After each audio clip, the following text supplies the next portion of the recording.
is a female witness. We're unclear who she is or how she may be connected to the case, but she has been uncooperative.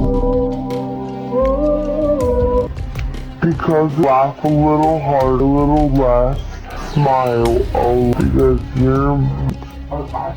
We have a private investigator claiming that he found this industrial burn cage inside David's rental home. This case just took a turn I was not ready for, because cops are now looking at what David's new girlfriend may be hiding about Celeste's murder. And it goes way deeper than anyone expected.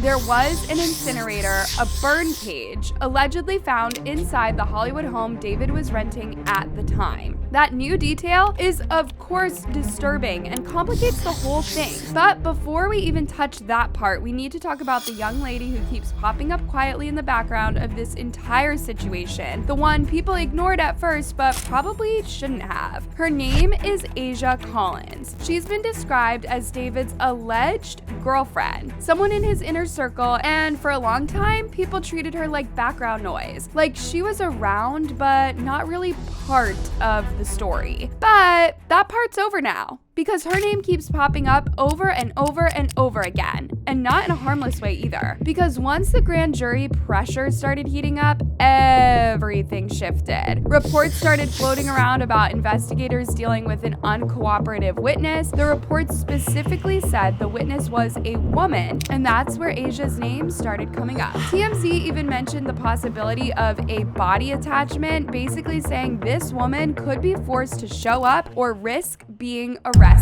Now, there has been no confirmation that this woman is Asia Collins. None. This is just speculation. But at the same time, you can probably understand why people are connecting the dots the way that they are. Because it came out that this uncooperative witness is allegedly represented by the same lawyer as David's music executive. Yes, the same executive who was recently questioned in this case. Of course, this proves nothing, so let's be clear about that. But shared legal representation inside the same inner circle during the same investigation, that's the kind of overlap that makes people start squinting at the screen. Especially if, and this is hypothetical, Asia were the uncooperative witness TMZ was talking about. Jury is a female witness. We're unclear who she is or how she may be connected to the case, but she has been uncooperative, so much so that the district attorney is considering getting something called a body attachment. Then Reddit enters the chat. A screenshot started circulating, allegedly from Asia's IG story, where she seemed to be distancing herself from the entire David situation. The message said, "For legal and safety reasons, I do not feel comfortable talking about the case. I will speak about it in due time. In the meantime, I suggest you don't believe everything you see online." Now, that screenshot is unverified, and that needs to be said out loud. According to Reddit, it was anonymously sent to a mod, so take that for what it is. But it's the timing that made people stop scrolling, because right around then, Reddit threads started popping up claiming Asia had relocated to Oslo,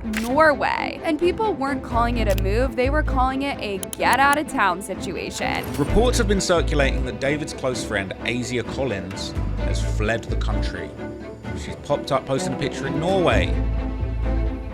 Bit suspicious if you ask me. That context makes an older stream hit very differently. There's an older stream where David is live with Neon, and at the time, it didn't really register as anything serious. But during the stream, David randomly brings up the fact that there is a foul smell in the house. Neon is right there when this happens. And what's interesting is how uncomfortable the moment feels when you rewatch it now. David doesn't just mention the smell, he immediately starts explaining it away. He apologizes and says that he used the bathroom like 2 hours ago. But if someone used the bathroom 2 hours ago, that smell should not still be lingering like that.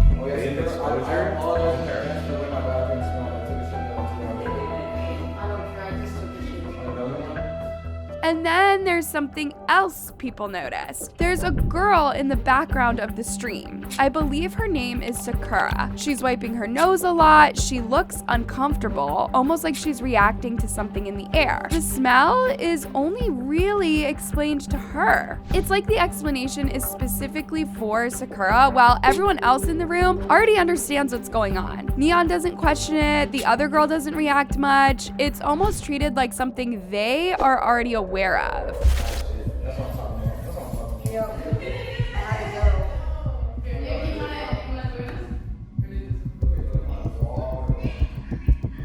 That's why the comments like these started popping up once people revisited the clip. One person wrote, "He is not slick at all. This stream is very telling of how nervous he was. RIP Celeste Rivas Hernandez." Another said, "The look on that girl's face after he tried to explain the smell shows she is already in on it. It's an inside joke." Now, as if all of that wasn't crazy enough, it was reported that a burn cage incinerator was found inside the Hollywood Hills home David was renting at the time Celeste's body was discovered. And no, not a fireplace, not a grill. This was equipment advertised to burn at 1,600 degrees. This item available, I guess you can buy it online, but it's capable of reaching temperatures of close to 1,600 degrees Fahrenheit, more than enough to incinerate human remains. According to reports, it was discovered by a private investigator hired by the property owner to go through the house after everything came out. And the incinerator, still boxed, still unused. And I'm not gonna lie, once you hear that, your brain automatically goes there. You start wondering if the reason Celeste was left in the trunk is because whatever this was meant for wasn't ready in time. I'm not saying that's what happened. I'm saying that's the thought that people can't unthink once this detail is on the table. Earlier reports said that cutting tools were found inside David's home. Tools that in other contexts could be used to dismember a body.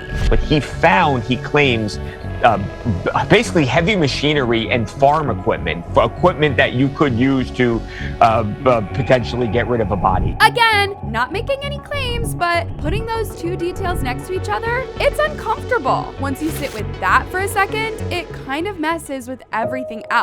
That's where the secret posts and the coded messages come in. So there's this Instagram account called Extra David that people started digging into after everything broke. And at first glance, it looks like artsy, abstract, moody posting. There's one beach photo in particular that people keep coming back to. The date attached to it lines up uncomfortably close to January 2nd, which a lot of people believe may be the day that Celeste lost her life. And the imagery on that post, it includes the phrase "death from smoking." Just sitting there, casually, like it means nothing. But then people notice something else. There's another post, this one from Millard Canyon Falls, nature shot, calm, scenic, except if you flip the image upside down, the markings read 14, which that was Celeste's age. And the caption on that post, "My site is beautiful," which brings us to the part that made me take a step back.